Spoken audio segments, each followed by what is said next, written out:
और इस वक्त बड़ी खबर आ रही है। बरेली में बवाल पर सीएम योगी ने कहा है, आदित्यनाथ ने कहा कि मौलाना को लगा वो व्यवस्था को रोक सकता है। सीएम योगी ने कहा है ये बात। बरेली में मौलाना भूल गया कि सत्ता किसकी है। योगी आदित्यनाथ ने कहा कि हमने उपद्रवियों को सबक सिखाया है, दंगा करने से पहले दंगाई 2 बार सोचेंगे। तो मुख्यमंत्री योगी आदित्यनाथ का यह बड़ा बयान सामने आया है, जिसमें उन्होंने साफ तौर से कहा है कि मौलाना को लगा कि वो व्यवस्था को रोक सकता है। आइए सुनते हैं क्या कहा। आपने देखा होगा कल बरेली के अंदर मौलाना भूल गया कि शासन किसका है। वो ये मानता था धमकी देंगे और हम जबरदस्ती जाम कर देंगे। हमने कहा जाम नहीं होगा, कर्फ्यू भी नहीं लगेगा, लेकिन कर्फ्यू का सबक तुम्हें ऐसा सिखा देंगे कि तुम्हारी आने वाली पीढ़ी दंगा करना भूल जाएगी।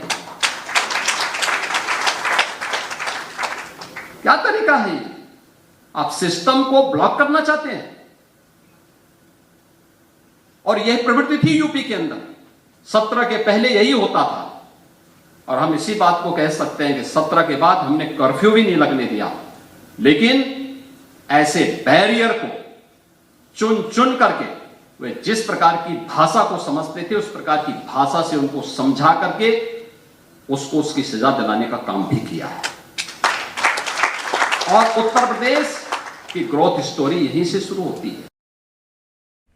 और इसी पर बातचीत करने के लिए संकेत इस वक्त हमारे साथ हमारे सहयोगी जुड़ गए हैं। संकेत, एक बार फिर से मुख्यमंत्री ने यह साफ कर दिया कि जो दंगा और बवाल करेगा उसे बख्शा नहीं जाएगा, और साथ ही उन्होंने कह दिया कि बरेली में मौलाना भूल गया कि सत्ता किसकी है। यानी खुले तौर पर चेतावनी, जैसा करोगे वैसा भरोगे।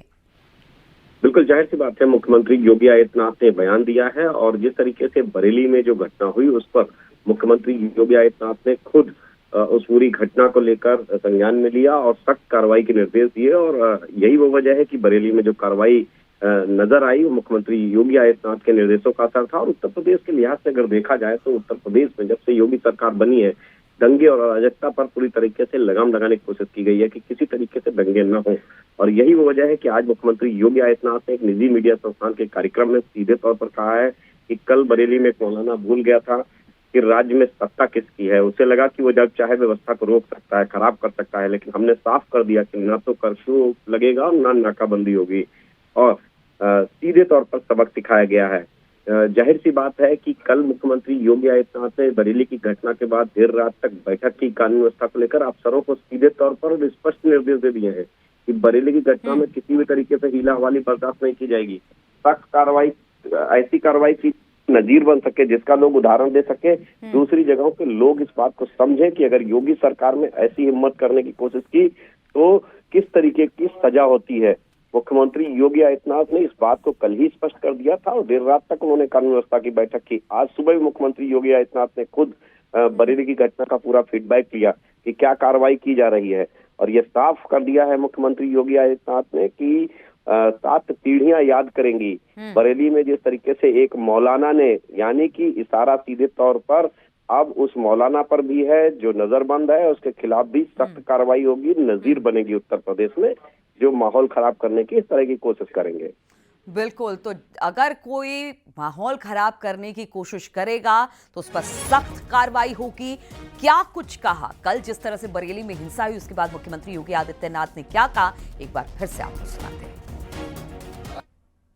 आपने देखा होगा कल बरेली के अंदर मौलाना भूल गया कि शासन किसका है। वो ये मानता था धमकी देंगे और हम जबरदस्ती जाम कर देंगे। हमने कहा जाम नहीं होगा, कर्फ्यू भी नहीं लगेगा, लेकिन कर्फ्यू का सबक तुम्हें ऐसा सिखा देंगे कि तुम्हारी आने वाली पीढ़ी दंगा करना भूल जाएगी। क्या तरीका है ये? आप सिस्टम को ब्लॉक करना चाहते हैं। और यह प्रवृत्ति थी यूपी के अंदर, 17 के पहले यही होता था। और हम इसी बात को कह सकते हैं कि 17 के बाद हमने कर्फ्यू भी नहीं लगने दिया, लेकिन ऐसे बैरियर को चुन चुन करके वे जिस प्रकार की भाषा को समझते थे, उस प्रकार की भाषा से उनको समझा करके उसको उसकी सजा दिलाने का काम भी किया है।